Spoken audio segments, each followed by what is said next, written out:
ठीक आहे. इथे थोडं तुम्हाला प्रॅक्टिस करावं लागेल आणि ते खूप या 3 बटनामध्ये ते फिरलं आहे ना त्याच्यामुळे. पण तुम्ही जर बोलून वाजवलं किंवा गाणं ऐकून वाजवलं ना तर तुम्हाला लगेच समजेल.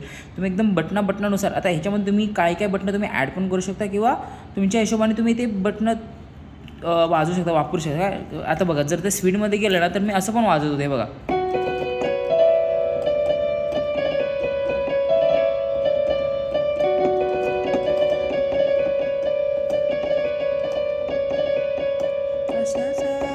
धर्रक रक तक तक धर्रक रक तक तक.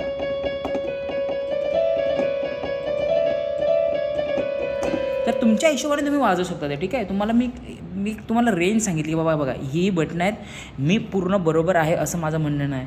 पण तुम्ही जेव्हा ते गाणं ऐकाल त्या स्केलमध्ये बघा ते गाणं मॅच होतं काय किंवा मग तुम्ही ट्रान्सपोजचा ऑप्शन वापरून मग तुम्ही ते ॲडजस्ट करून मग तुम्ही प्रॅक्टिस करा. गाणं ओरिजिनल ऐका. तुम्ही कधीच कोणावर भरोसा ठेवू नका की तो कीबोर्डवाला कसा वाजवतो आहे किंवा मी त्याचंच कॉपी करून वाजवतो. बिलकुल नाही. तुम्ही गाणं वाजवताय तर ओरिजिनल गाणं ऐका. त्यामध्ये काय वाजलं हे तुम्ही करा. दुसरा कोण काय वाजवतो त्याच्यामध्ये नका जाऊ तुम्ही. माझं एकदम जेन्युइन मत आहे हे. ठीक आहे. तर तेव्हाच तुम्ही प्रॉपर शिकाल आणि तुम्हाला समजेल की अच्छा ह्याने हे चुकीचं वाजवलं आहे, हे मी बरोबर वाजवतो आहे असं तुम्हाला एक कॉन्फिडन्स येईल. धन्यवाद मित्रांनो. जर तुम्हाला याचा पुढचा पार्ट पाहिजे असेल तर मला कमेंट करून सांगा आणि कोणतं नवीन गणपतीचं गाणं हवं असेल त्याचंही कमेंट करा. मला एक रडू नको बाळा त्याची कमेंट आली आहे, मी नक्कीच बनवण्याचा प्रयत्न करेन. तोपर्यंत चॅनलला सबस्क्राईब करा मित्रांनो. तुमचं एकदम भरपूर असं प्रेम दाखवा.